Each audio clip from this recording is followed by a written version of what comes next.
जय श्री हरि।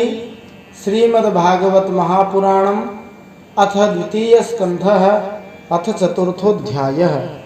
अब हम द्वितीय स्कंध के अंतर्गत चौथा अध्याय सुनते हैं। पिछले तीसरे अध्याय में हमने सुना विद्या प्राप्ति की इच्छा से भगवान महादेव जी की आराधना करनी चाहिए। पति पत्नी में परस्पर प्रेम बनाए रखने के लिए माता पार्वती की उपासना करनी चाहिए। धर्म के लिए भगवान विष्णु की आराधना करनी चाहिए। वंश परंपरा की रक्षा के लिए पितरों की आराधना करनी चाहिए। निष्कामता प्राप्त करने के लिए परम पुरुष नारायण को भजना चाहिए। और सार रूप में बताया कि सभी लोगों को, सभी से मतलब तीन प्रकार के लोग हैं। निष्काम कुछ नहीं चाहिए, सर्वकाम सब कुछ चाहिए, मोक्ष काम मोक्ष चाहिए। तो ज़्यादातर लोग सर्वकाम में आते हैं अथवा मोक्ष काम में आते हैं, कोई कोई निष्काम भाव में आते हैं। सभी को खूब तेजी से प्रयत्न पूर्वक तीव्र भक्ति योग के द्वारा केवल परम पुरुष पुरुषोत्तम भगवान श्रीमन नारायण की ही आराधना करनी चाहिए। सभी पूजाओं का सबसे बड़ा लाभ इसी में है कि वे भगवान के प्रेमी भक्तों का संग करके भगवान में अविचल प्रेम प्राप्त कर ले। यही सभी पूजाओं का, उपासनाओं का फल है, सार है। जो अपना समय भगवान के गुणों के गान अथवा श्रवण में व्यतीत नहीं करता है, उसकी आयु तो व्यर्थ बीत रही है। भगवान सूर्य नारायण उदय के साथ उसकी रात्रि को खा जाते हैं और अस्त होने के साथ उसके दिन को खा जाते हैं। दूसरे जो भगवान की भक्ति कर रहे हैं उनकी आयु व्यर्थ नहीं जा रही, क्योंकि वे उसका सदुपयोग कर रहे हैं। जिसके कान में एक बार भी भगवान श्री कृष्ण की लीला कथा नहीं पड़ी, वह मनुष्य कुत्ता, ग्राम सूकर, ऊंट और गधे से भी गया बीता है। इसी भाव को गोस्वामी तुलसीदास जी ने दोहे में कहा, सूकर पुकर ऊंट खर बड़ पशुवन में चार, तुलसी हरि की भगति बिन ऐसे ही नर नार। फिर बताया कि जिसके कान भगवान की कथा नहीं सुनते उसके कान सांप के बिल के समान है। जिसकी जीभ भगवान की लीला गायन नहीं करती वह मेंढक की जीभ के समान टट्टर करने वाली है। जिसका सिर भगवान के चरणों में नहीं झुकता वह बेकार है, बोझा है। जो हाथ ठाकुर की सेवा नहीं करता वो भी मुर्दे के हाथ की तरह है। जो आंखें भगवान की याद दिलाने वाली मूर्ति, तीर्थ, नदी आदि का दर्शन नहीं करती वे मोरों के पांख में बने हुए आंख के समान निरर्थक है।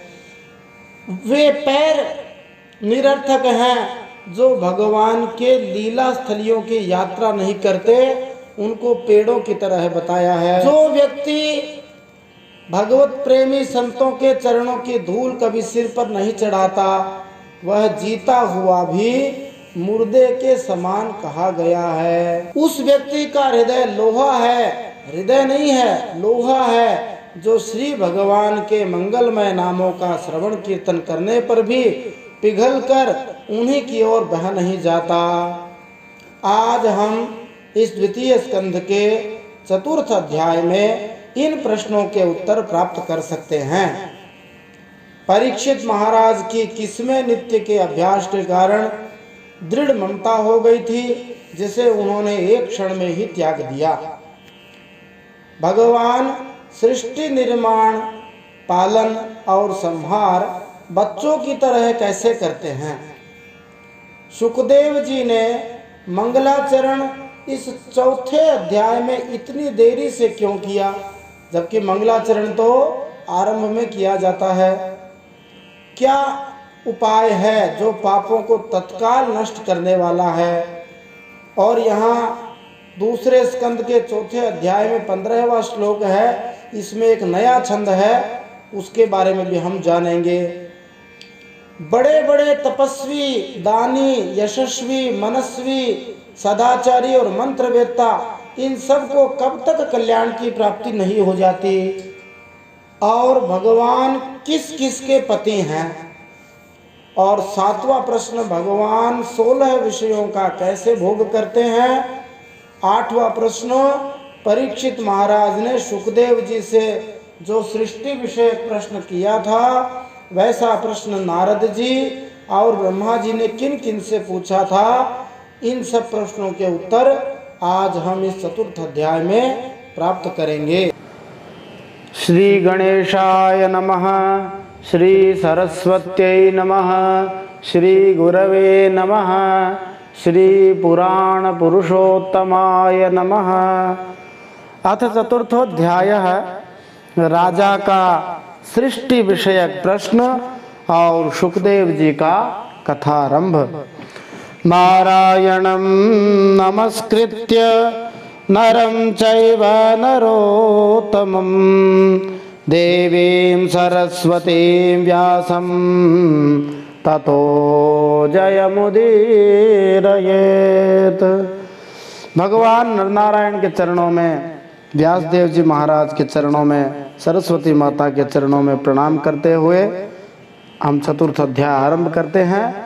सूत उवाच वैयासकेरिति वचस् तत्त्वनिश्चयमात्मनः, उपधार्य मतिं कृष्णे औत्तरेयः सतीं व्यधात्, आत्मजाया सुतागार पशुद्रविणबन्धुषु, राज्ये च विकले नित्यं विरूढ़ां ममतां जहौ।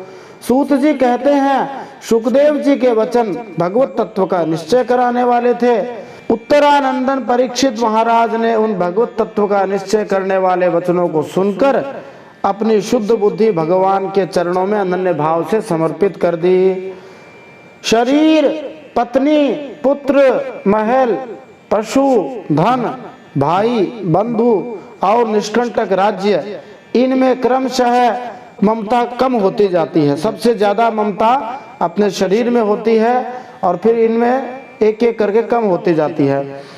लेकिन इनमें नित्य के अभ्यास के कारण परीक्षित महाराज की दृढ़ ममता हो गई थी। हम सब की भी इन सब चीजों में दृढ़ ममता है। और विशेष बात यह है कि परीक्षित महाराज ने एक ही क्षण में सारी ममता को त्याग दिया। पप्रच्छ चेममेवार्थं यन्मां पृच्छथ सत्तमाः, कृष्णानुभाव श्रवणे श्रद्दधानो महामनाः, संस्थां विज्ञाय सन्न्यस्य कर्म त्रैवर्गिकं च यत्, वासुदेवे भगवती आत्मभावं दृढ़ं गतः। हे शौनकादि ऋषियों, महामनस्वी परीक्षित महाराज ने अपनी मृत्यु का निश्चित समय जान लिया था। इसलिए उन्होंने धर्म, अर्थ, काम से संबंध रखने वाले जितने भी कर्म थे उन सबको छोड़ दिया और केवल भगवान श्री कृष्ण में सुदृढ़ आत्मभाव को प्राप्त करके बड़ी श्रद्धा से भगवान की महिमा सुनने के लिए सुखदेव जी महाराज से यही प्रश्न किया जिसे आप लोग मुझसे पूछ रहे हैं।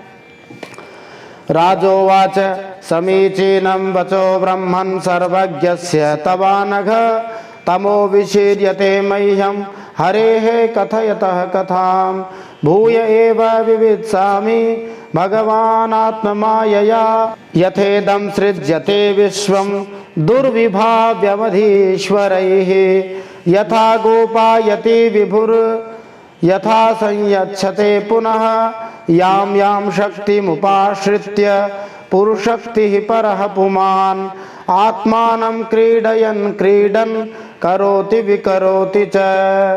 परीक्षित महाराज ने पूछा, हे मुनिवर, आप परम पवित्र और सर्वज्ञ हैं। आपने जो कुछ कहा सत्य और उचित है। आप ज्यों ज्यों भगवान की कथा कहते जा रहे हैं वैसे वैसे मेरे अज्ञान का पर्दा फटता जा रहा है। मैं आपसे फिर भी ये जानना चाहता हूँ कि भगवान अपनी माया से इस संसार की सृष्टि कैसे करते हैं। इस संसार की रचना तो इतनी रहस्यमयी है कि ब्रह्मा जी आदि समर्थ लोकपाल भी इसके समझने में भूल कर जाते हैं। भगवान कैसे तो इस विश्व की रक्षा करते हैं और कैसे फिर उसी का संहार कर देते हैं। अनंत शक्ति भगवान किन किन शक्तियों का आश्रय लेकर अपने आप को ही खिलौने बनाकर खेलते हैं। वे बच्चों के बनाए हुए घरौंदों की तरह ब्रह्मांडों को कैसे बनाते हैं और फिर किस प्रकार बात की बात में मिटा भी देते हैं। नूनम भगवतो ब्रह्मन् हरेरद्भुत कर्मणः दुर्विभाव्यमिवा भाति कविभिश्चापि चेष्टितं यथा गुणास्तु प्रकृतेर् युगपत् क्रमशोऽपि वा बिभर्ति भूरिशस्त्वेकः कुर्वन् कर्माणि जन्मभिः विचिकित्सितमेतन्मे ब्रवीतु भगवान् यथा शाब्दे ब्रह्मणि निष्णातः परस्मिश्च भवान् खलु। भगवान श्री हरि की लीलाएं बड़ी अद्भुत हैं और अचिंत्य भी हैं। इसमें संदेह नहीं कि बड़े बड़े विद्वान भी भगवान की लीला का रहस्य ठीक प्रकार से समझ नहीं पाते। भगवान तो अकेले ही हैं। वे बहुत से कर्म करने के लिए पुरुष रूप से प्रकृति के विभिन्न गुणों को एक साथ ही धारण करते हैं अथवा अनेकों अवतार ग्रहण करके उन्हें क्रमशः धारण करते हैं। आप वेद और ब्रह्म तत्व दोनों के पूर्ण मर्मज्ञ हैं, इसलिए मेरे इस संदेह का निवारण कीजिए। सूत उवाच इत्युपमन्त्रितो राज्ञा गुणानुकथने हरेः ऋषिकेशमनुस्मृत्य प्रतिवक्तुं प्रचक्रमे। सूत जी कहते हैं, जब परीक्षित महाराज ने भगवान के गुणों का वर्णन करने के लिए इस प्रकार प्रार्थना की, तब सुखदेव जी महाराज भगवान श्री कृष्ण का बार बार स्मरण करके अपना प्रवचन आरंभ करते हैं। श्री शुक उवाच। यहाँ से सुखदेव जी महाराज ने मंगलाचरण किया है। पहले परीक्षित महाराज अधीर थे, इसलिए पहले मरणासन व्यक्ति ने जो प्रश्न किए कि मरणासन व्यक्ति को क्या करना चाहिए, उसके प्रश्नों का उत्तर सुखदेव जी ने देना पहले महत्वपूर्ण समझा। इसलिए उन्होंने प्रथम अध्याय में मंगलाचरण नहीं करके चतुर्थ अध्याय में मंगलाचरण किया है। परीक्षित महाराज ने जब प्रश्न पूछे, सुखदेव जी मंगलाचरण करने लग जाते तो कदाचित परीक्षित महाराज सोचते कि ये महाराज क्या कर रहे हैं, प्रश्न पूछ रहा हूँ और इतना लंबा चौड़ा मंगलाचरण कर रहे हैं। सुखदेव जी के मन में भी कहीं कोई दुविधा हो सकती थी, इसलिए उन्होंने द्वितीय स्कंद के प्रथम अध्याय में मंगलाचरण नहीं करके चतुर्थ अध्याय में यहाँ से अब मंगलाचरण कर रहे हैं। मंगलाचरण का अर्थ होता है कि आदि मध्य और अंत में मंगल का आचरण करे, और मंगल का आचरण भगवान श्री हरि के नाम है, उन्हीं से ही मंगल होता है, क्योंकि वे मंगल भवन और अमंगल हारी हैं। श्री शुक उवाच नमः परस्मै पुरुषाय भूयसे सदुद्भवस्थान निरोध लीलया गृहीत शक्ति त्रितयाय देहिना मंतर भवायानुपलक्ष्य वर्त्मने। सुखदेव जी कहते हैं, उन पुरुषोत्तम भगवान के चरणों में मेरा कोटि कोटि प्रणाम है, जो इस संसार की उत्पत्ति स्थिति और प्रलय की लीला करने के लिए सत्व रज तम तीनों शक्तियों को स्वीकार करके ब्रह्मा विष्णु और शंकर का रूप धारण करते हैं, जो समस्त चराचर प्राणियों के हृदय में अंतर्यामी रूप से विराजमान हैं, जिनका स्वरूप और उसकी उपलब्धि का मार्ग बुद्धि के विषय नहीं है, जो स्वयं अनंत हैं तथा जिनकी महिमा भी अनंत है, उनके चरणों में कोटि कोटि प्रणाम करते हैं। भूयो नमः सद्वृजिनच्छिदे सता मसंभवाया खिल सत्वमूर्तये पुंसां पुनः पारमहंस आश्रमे व्यवस्थितानामनुमृग्यदाशु से नमो नमस्ते स्पृशभाय सात्वतां विदूर काष्ठाय मुहुको योगिनां निरस्त साम्या तिशयेन राधसा स्वधामनि ब्रह्मणि रंश्यते नमः। हम बार बार उन चरणों को प्रणाम करते हैं जो सत्पुरुषों का दुख मिटाकर उन्हें अपने प्रेम का दान करते हैं, दुष्टों की सांसारिक वृद्धि को रोककर उन्हें मुक्ति देते हैं, और परमहंस आश्रम में स्थित है उन्हें उनकी भी अभीष्ट वस्तु का दान करते हैं, यानी सबको सब कुछ देने वाले हैं। सब पुरुषों को प्रेम दान देते हैं, दुष्टों को मार के मुक्ति देते हैं, और परमहंस वीतरागी महात्माओं को उनकी अभीष्ट वस्तु देते हैं। क्योंकि चर अचर समस्त प्राणी उन्हीं भगवान की मूर्ति हैं, इसलिए किसी से भी उनका पक्षपात नहीं है। जो बड़े ही भक्तवत्सल हैं, हठपूर्वक भक्तिहीन साधन करने वाले लोग जिनकी छाया भी नहीं छू सकते, हठपूर्वक भक्तिहीन साधन से सिद्धि नहीं मिल सकती, जिनके समान भी किसी का ऐश्वर्य नहीं है, फिर उससे अधिक तो हो ही कैसे सकता है। ऐसे ऐश्वर्य से युक्त होकर जो निरंतर ब्रह्मस्वरूप अपने धाम में विहार करते रहते हैं, उन भगवान श्री कृष्ण को बार बार नमस्कार करते हैं। यहाँ 15वें श्लोक में इंद्रवंशा नामक छंद आया है। यह नवीन छंद है, बहुत कम मिलता है, 12 अक्षरों का ही है। जिस प्रकार से वंशस्थ छंद में 12 अक्षर प्रत्येक चरण में होते हैं, उसी प्रकार से यहाँ पर भी 12 अक्षर ही हैं। तो जिस प्रकार वंशस्थ छंद की राग है, वैसे ही राग इसकी होगी। यत् कीर्तनम यत् स्मरणम यदीक्षणम यद वंदनम यत् श्रवणम यदर्हणम लोकस्य साद्यो विधुनोति कल्मषम तस्मै सुभद्र श्रवसे नमो नमः। जिन भगवान का कीर्तन, स्मरण, दर्शन, वंदन, श्रवण और पूजन सभी जीवों के पापों को तत्काल नष्ट कर देता है, उन पुण्य कीर्ति भगवान को बार बार नमस्कार है। विचक्षणाय चरणोपसादनात् संगव्युदास्यो भयतोऽन्तरात्मनः वेदन्ते ब्रह्मगतिं गतक्लमास् तस्मै सुभद्र श्रवसे नमो नमः। विवेकी मनुष्य जिन भगवान के चरणों की शरण लेकर अपने हृदय से इस लोक और परलोक की आसक्ति निकाल डालते हैं, बिना परिश्रम के ही ब्रह्मपद को प्राप्त कर लेते हैं, उन मंगलमय कीर्ति वाले भगवान श्री कृष्ण को अनेक बार नमस्कार है। आगे इस श्लोक में सभी साधनाओं को भगवान के चरणों में समर्पण करना आवश्यक है। इस बारे में कहते हैं, तपस्विनो दानपरा यशस्विनो मनस्विनो मंत्रविद सुमंगला क्षेमं विन्दन्ति विनाय दर्पणं तस्मै सुभद्र श्रवसे नमो नमः। बड़े से बड़ा तपस्वी हो, दानी हो, यशस्वी हो, मनस्वी हो, सदाचारी हो और मंत्रवेता हो, जब तक अपनी साधनाओं को तथा अपने आप को भगवान के चरणों में समर्पित नहीं कर देता, तब तक उसका कल्याण नहीं हो सकता।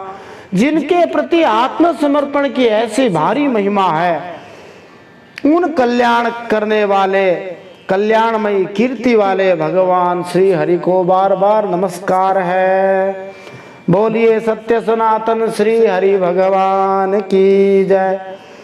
किरात हूणांध्र पुलिंद पुलकसा आभीर कंका यवना खसादय ये च पापा यदुपाश्रयाश्रया शुद्ध्यन्ति तस्मै प्रभविष्णवे नमः। किरात, हूण, आंध्र, पुलिंद, पुलकस, आभीर, कंक, यवन और खस, इस प्रकार की जो नीच जातियां हैं, दूसरे पापी जिनके शरणागत भक्तों की शरण ग्रहण करने से ही पवित्र हो जाते हैं, उन सर्वशक्तिमान भगवान को बार बार नमस्कार है। स एष आत्मात्मवतामधीश्वर स्त्रयीमयो धर्ममयस्तपोमयः गतव्यलीकैरज शंकरादिभिर वितर्क्य लिंगो भगवान प्रसीदताम। वे ही भगवान ज्ञानियों के आत्मा, भक्तों के स्वामी, कर्मकांडियों के लिए वेद मूर्ति, धार्मिकों के लिए धर्म मूर्ति, तपस्वियों के लिए तपस्वरूप हैं। ब्रह्मा जी, शंकर जी आदि बड़े बड़े देवता भी अपने शुद्ध हृदय से उनके स्वरूप का चिंतन करते और आश्चर्यचकित होकर देखते रहते हैं। वे मुझ पर अपने अनुग्रह प्रसाद की वर्षा करें। यदि भगवान प्रसन्न हो गए तो फिर कथा बढ़िया से चलेगी। हे श्री हरि, हम आपसे प्रार्थना करते हैं, हम सब पर आप अपनी कृपा बरसाइए। अब भगवान किस किस के पति हैं और पति शब्द के 8 अर्थ इस श्लोक के अंदर आए हैं। श्रियः पतिर् यज्ञपतिः प्रजापतिर् धियां पतिर्लोकपतिर्धरापतिः पतिर्गतिश्चान्धकवृष्णे सात्वतां प्रसीदतां मे भगवान सतां पतिः। जो समस्त संपत्तियों की स्वामिनी लक्ष्मी देवी के पति हैं पुरुष रूप में, जो यज्ञपति हैं माने यज्ञों के भोक्ता और फलदाता हैं, जो प्रजापति हैं माने प्रजा के रक्षक हैं, जो सबके हृदय में विराजमान अंतर्यामी हैं, बुद्धि के स्वामी हैं, जो समस्त लोगों के पति माने पालन करता है, जो धरा माने पृथ्वी के भी पति माने स्वामी हैं, जिन्होंने यदुवंश में प्रकट होकर अंधक वृष्टि यदुवंश के लोगों की रक्षा की और उन लोगों के एकमात्र पति माने आश्रय रहे हैं, वे भक्तवत्सल भगवान संत जनों के सर्वस्व श्री कृष्ण मुझ पर प्रसन्न हो। बोलिए भक्तवत्सल भगवान की जय। यदांग्र्यभिध्यान समाधि धौतया धियानुपश्यन्ति तत्त्वमात्मनः वदन्ति च एतत् कवयो यथा रुचं समे मुकुंदो भगवान प्रसीदताम्। विद्वान मनुष्य जिनके चरणों के चिंतन रूप समाधि से शुद्ध हुई बुद्धि के द्वारा आत्म तत्व का साक्षात्कार करते हैं, उनके दर्शन के अनंतर अपनी अपनी मति और रुचि के अनुसार जिनके स्वरूप का वर्णन करते रहते हैं, वे प्रेम और मुक्ति के लुटाने वाले भगवान श्री कृष्ण मुझ पर प्रसन्न हो जाएं।